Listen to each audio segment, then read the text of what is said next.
What's up, everybody? Evan here for grips.com, and today I'm going to continue with my review of the Party Poker Bankroll Challenge. The theme of today's video, as requested by you guys, is going to be the top 5 hero calls from the challenge. For those of you who aren't familiar with the Party Poker Bankroll Challenge, it's one where I took $100 and turned it into $10,000, playing mostly 100 NL at Party Poker. The total challenge took somewhere between 80 and 100,000 hands and was completed over a couple of months. If you like what you see and you're interested in trying Party Poker, please use the sign up link below the video to support the Grips Poker Training Project. That being said, let's get right into the action and show you guys how to do the sickness. Hand number 1, we have Pocket Jacks, the hardest hand to play in No Limit Hold'em. And because it's a hard hand to play, I don't necessarily want to re-raise the early position openers open, so I'm just going to flat call. I'm going to keep his range wide rather than narrowing it down to hands that most likely have Pocket Jacks in bad shape. See the flop heads up, he c-bets, and I just call. Well, I think that most of the time a pair of jacks is going to be the best hand here.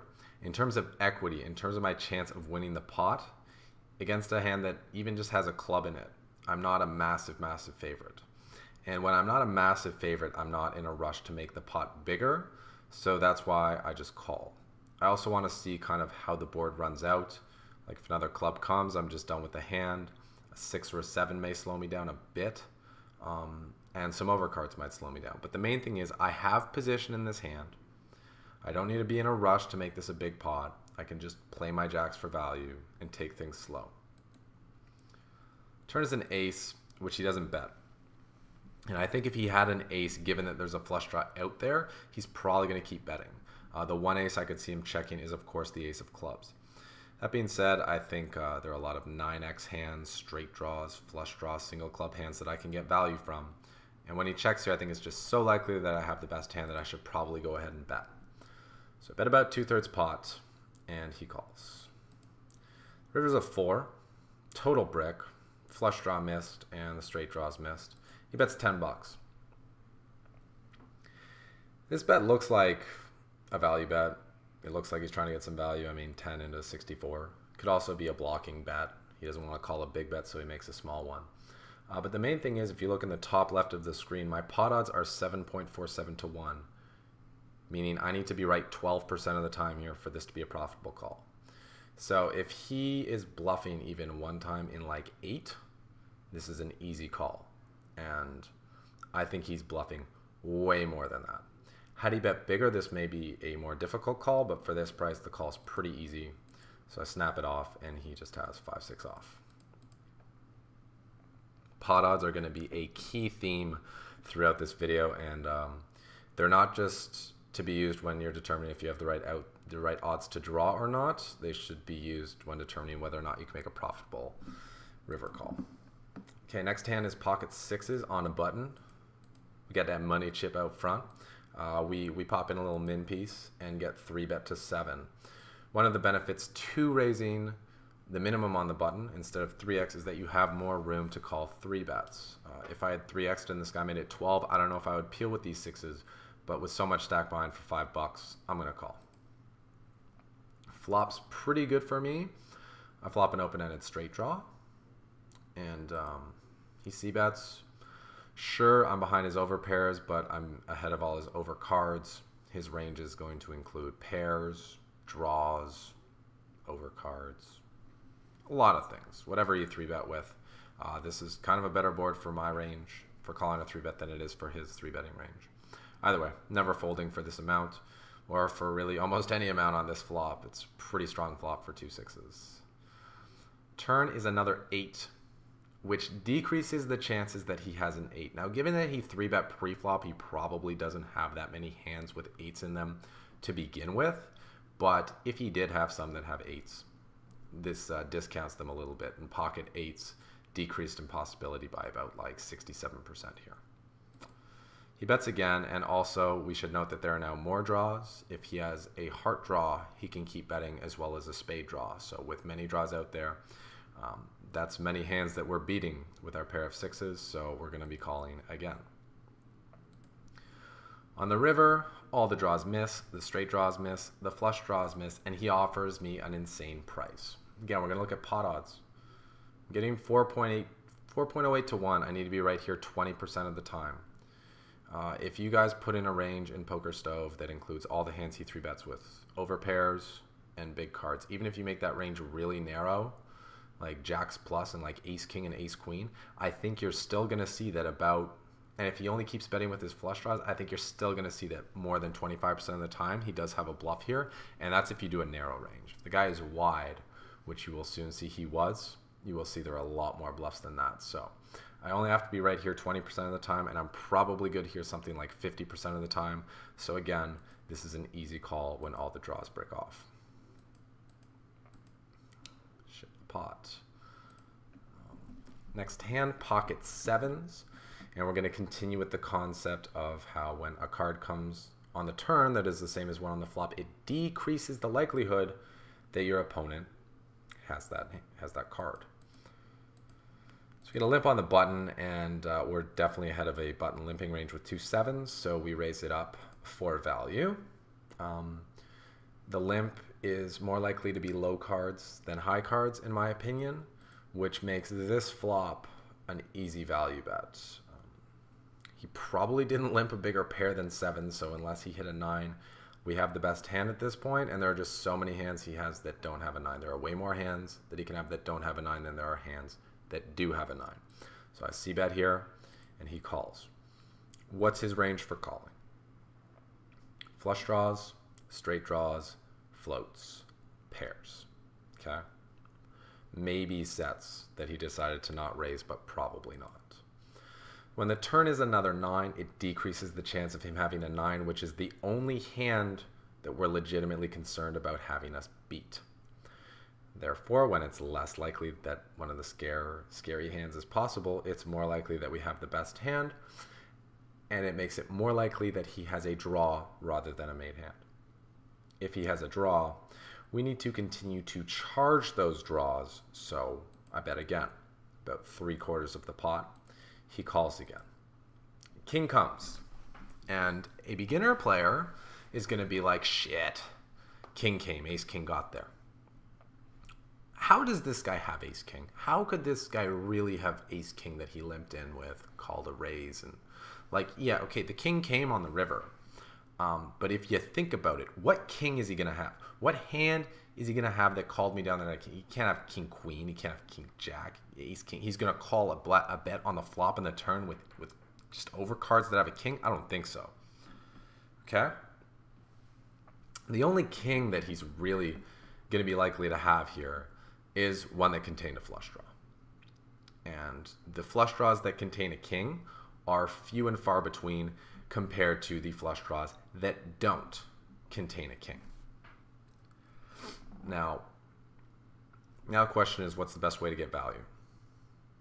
Well, when the king comes on the river, if he has a 4 or a 3 somehow, or 6s or 5s, or freaking deuces somehow that he was calling down with, it's going to be a little scary for him. We're not crazy likely to have a king either, but we're more likely to have a king than he is. So the king is a scarier card for him than it is for us.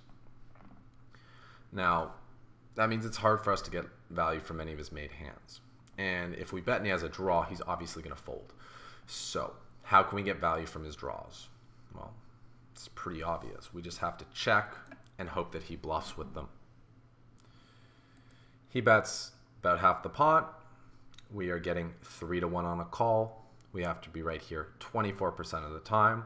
I'll let you guys do the range construction in Poker Stove as an exercise and practice, and you let me know in the comments how often he has a made hand here versus how often he has a missed draw.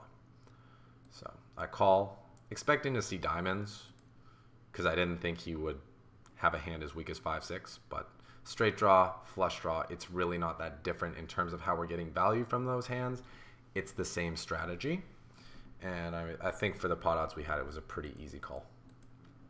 But you see how we manipulated him and put him in a bad spot, backed him into a corner, and gave him an opportunity to make a mistake that we then capitalized on, rather than making his hand easy to play. Okay, another pocket sevens hand. And this one's pretty cool. Colio is pretty loose, and this is a spot. Some people 3-bet here. I don't really know why, because if you 3-bet sevens here and you get 4-bet, well, you pretty much have to muck the hand. If you get 4-bet, it could be from a bluff, which would suck to fold to, and it could also be from a value hand. If he has a big pair like aces or kings here, by 3-betting, you give him the opportunity to 4-bet and make it so you can't set mine on him. Whereas by just calling, you get to see that flop, and if you're lucky enough to pop off a 7, you can stack that hand. You know, in a single raised pot, you're still pretty likely to get a lot of money when you flop a set. You don't need to play a 3-bet pot to be able to extract a lot of value from someone who has aces or kings, especially if they're a weak player. So I just call with the 7s, and I would encourage you guys to do the same. And we see the flop 4 ways. Now, check to the pre-flop raiser. I'm not going to be leading out into 4 people. Even though my 7s, there's only one overcard to them in terms of equity, chances of winning in a 4-way pot. Like, people could have hit this board. So I'm just going to check and see what happens. Now, Colio is a loose player. He c-bets. His c-bet's pretty small. And with the jack being the only card I have to worry about, I'm happy to peel the flop. Obviously, I am losing to overpairs still, and I'm losing to any jack, and I'm probably behind flush draws. But he's probably going to be c-betting a lot here. I remember him having a very high c-bet percentage, and I'm ahead of a lot of the hands that aren't those strong ones I mentioned. So when Nasimi folds, like, we're going heads up to the turn, and the price is really good. It's 7 into 1650. It's not like the guy potted it. The turn's really interesting because the deuce now gives a gut shot to any hands that have an ace in them, and it's semi-connected card. It's one he might slow down on, and I don't want to let him pot control with a worse hand than my 7s. I don't want to let him keep the pot small with those hands. I want to charge draws, and I also don't want to give a free card to ace high or something. Now, since on that particular card there being a bunch of draws and stuff, I think I would be fine to check call this turn. I'm happy to put money in on the turn with the way the board looks right now. But since I'll put in money regardless of who puts it in, I'd rather put it in on my terms, not his. I don't want to let him choose which hands he puts money in with and which hands he controls the size of the pot with. I want to force him to put money in with his entire range of hands. So I do something funky and lead out here, and he just calls. Now, if he raised me on the turn, I'm folding for sure. Even if he does it as a semi-bluff, I think more often than not, if he raises me on the turn, he has a made hand, and I am in very bad shape, probably looking at about 5% equity. But when he calls, he's telling me, he has a hand that's not super strong, not one that's ready to commit to the pot, and that's revealing a lot of information about his hand. River is a brick. For all intents and purposes, the 8 is a brick. Yes, it's an overcard to my 7s, but what hand does he have with an 8 in it? And when I check to him, if he had like 8-9 of spades or 8-6 of spades, do you guys really think he's going to bet it? He's probably just going to check it back and take the showdown, see if it's good. So the reasons I check instead of betting again. Well, it's similar to the last hand. I'm not going to get value from draws. And with the 8 being an overcard to the 4 and the 3, I think him hero calling me with those hands is unlikely. I also think his range has a bunch of ace highs, and they're going to be folding. He's not folding a jack. He's not folding an overpair. So if I bet, I'm only getting called by the better stuff, and he's going to fold out all his missed draws, similar to last hand. However, if I check, well, I do lose to the same hands I do by betting. I do get an opportunity to get value from his draws. So I check, he shoves, and it's important to note, even though he bet 256, I only have 70 back, so effectively I'm calling. I'm looking at a pot size bet, 2 to 1, need to be right here, 1 time out of 3. And I just think the way he played his hand, well, one thing is I don't even know if he would bet the jack this heavy.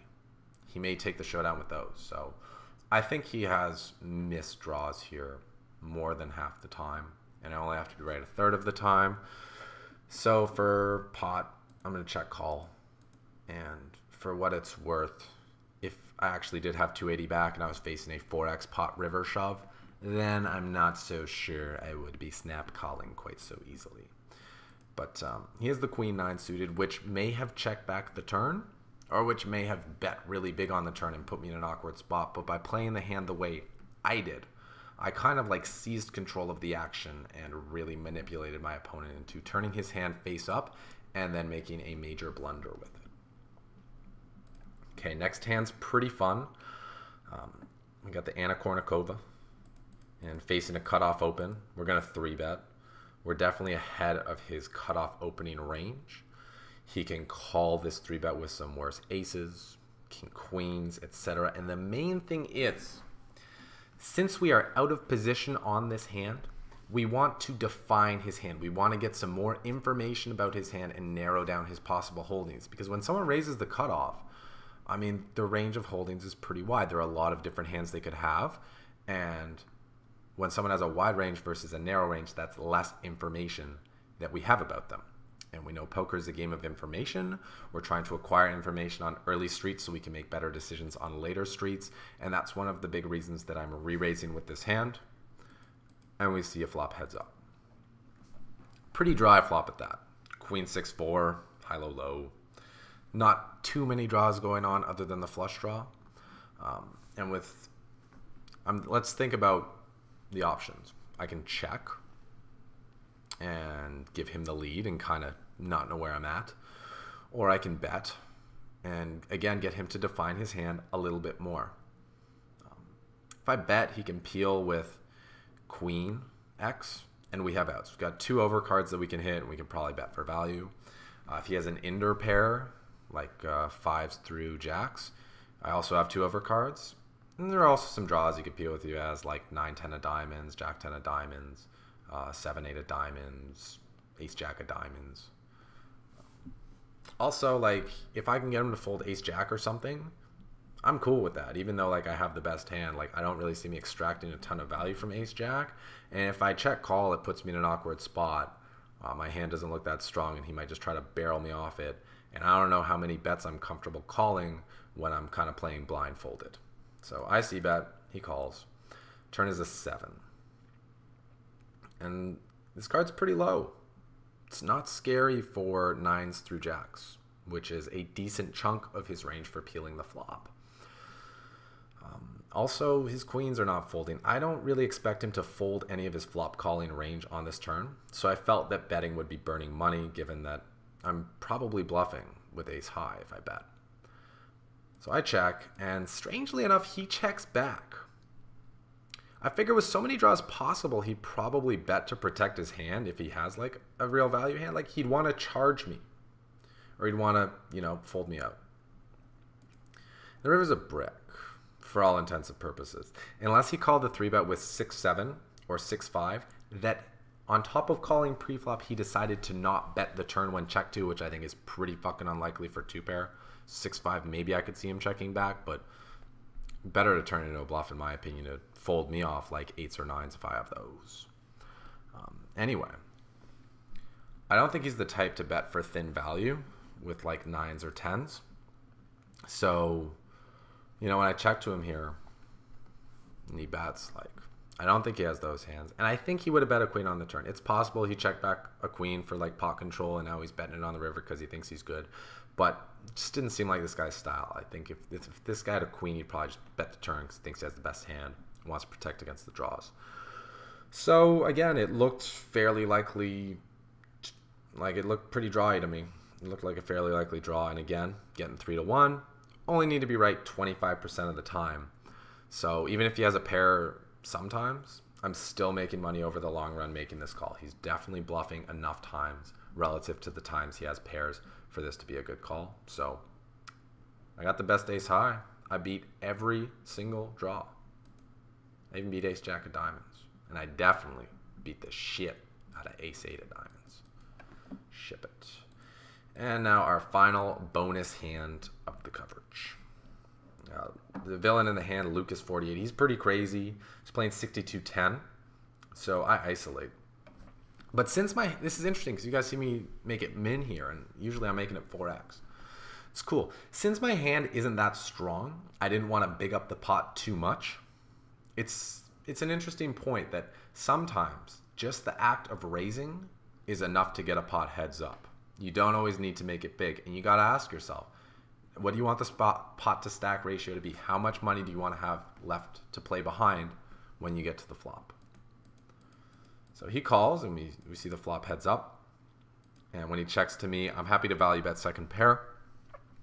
I think I'm way ahead of a good chunk of his limp calling range, all the random cards, unpaired cards that he has. If he has 4s through 6s, there's a very good chance this board is going to run off in a way that I can fold him off his hand on later streets, like maybe a couple of scare cards come, some overcards to his 4s or 6s are going to come.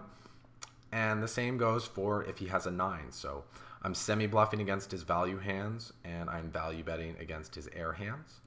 I go about half pot, and he calls.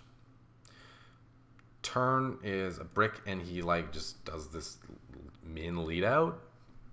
I'm just like, bro, I'm not buying this min bet. I'm not gonna let you see the river for cheap. Like, if you got a couple overcards or something, or you got a gut shot or something somehow, you're gonna pay for it. That's what I'm saying to myself. I think I have the best hand, and like, if he's leading here with, again, if he's leading here with like 6s trying to get a cheap showdown, and I raise him, I'm gonna be able to take him off his hand by the river. So I pop it up to 8, and he calls, and the river is a 10. Again, pretty bricky. And now, what the fuck? You know, I'm just like, huh? What's going on? I'm trying to think, what hand makes sense? The guy limp called pre, check call, and keep in mind, his limping range is 60% of hands. It's pretty wide. He limp called pre, he check called the flop, he min bet and called the turn, and now he's shoving 3x pot on the river. Like, what the fuck? What the fuck? What the fuck? Set probably doesn't min bet the turn. In fact, a set probably check raises the flop.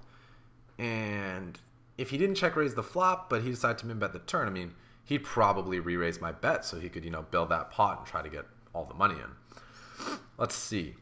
Because when someone bets big, I'm thinking nuts or air. So let's think about the nut hands. The nut hands, Jack 8 and 6-8 are the ones that make straights, but those hands would have folded the flop. Like, what are they going to do? Why would they check call with like 2 inder cards or 1 over and 1 inder? It doesn't make any sense.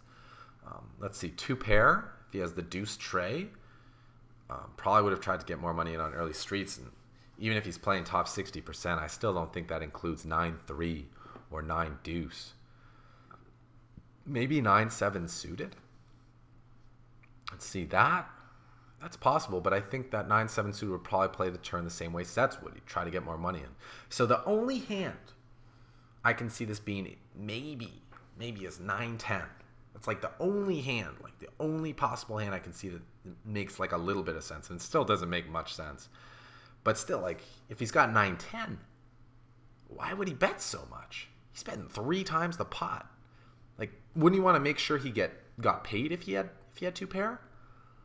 And if he wants to get a big bet in, if he wants to get whole stacks, you know, why not go for the check raise? Why is he just like front shoving out here? It just makes no fucking sense for this guy to have a real hand here. So, even though the odds were bad, I got to be right here 43% of the time. I felt that I just couldn't figure out a hand that he could realistically have that he would do this with. Nothing made sense. And when the story doesn't check out, well, that's when you've just got to click the call button. And boy, was I surprised. He was value bet bluffing a worse 3. That's cool. I'll take it. Ship the money. Okay. So again, if you guys liked what you see in this video and you're interested in trying out Party Poker, please use the link below the video to sign up to support the Grips Poker Training Project. Also, below the video, let's talk about below the video. I want to get your guys' comments. I want to know what you guys think about these hero calls. I want to, you know, see what conclusions you guys come to about whether or not they're good, whether or not they're bad. And hey, let's hear about some sick hero calls you guys made and why you made them. Because it's not just about making the call, it's being able to justify why you did it. The difference between making it just like a donkey call and like a pro star sick play, you know? So let me know in the comments about your experience with hero calls, maybe your favorite one of all time. I'm sure there are some really fun stories out there. I'd love to hear them, and I'm sure the rest of the community would like to hear them as well. If you're finding this series helpful, if you're becoming a better player from watching the Grips Poker Training videos, please also show your support and subscribe to the channel below, and you will be notified anytime a new video comes out. I'm going to try to keep on coming with that pace because people are getting results, people are doing things, people are making money. And that's what this project's all about, teaching you guys how to be able to fend for yourself and make your own money. So please come on over to Facebook. Let us know how you're doing. You got some results, post them up. You want to just say what up? Come on over, say hey. We got plenty of people who are going to give you the thumbs up and some likes and would be happy to hear from you. And yeah, I'll have another video coming soon with another top 5. If you have a specific top 5, let me know. I was trying to find like top 5 bluffs, but it's really hard to set the filters on poker or Hold'em Manager to find that specific thing, and it's hard to wade through a 50K hand sample. So if anyone has some ideas for what filters to set to find the best bluffs and the best 3 barrels and stuff, I'm down to try that. And otherwise, I will just try to figure out a way on my own. Okay, this has been Evan for Grips.com. Now it's your turn. Go out there and get stacking.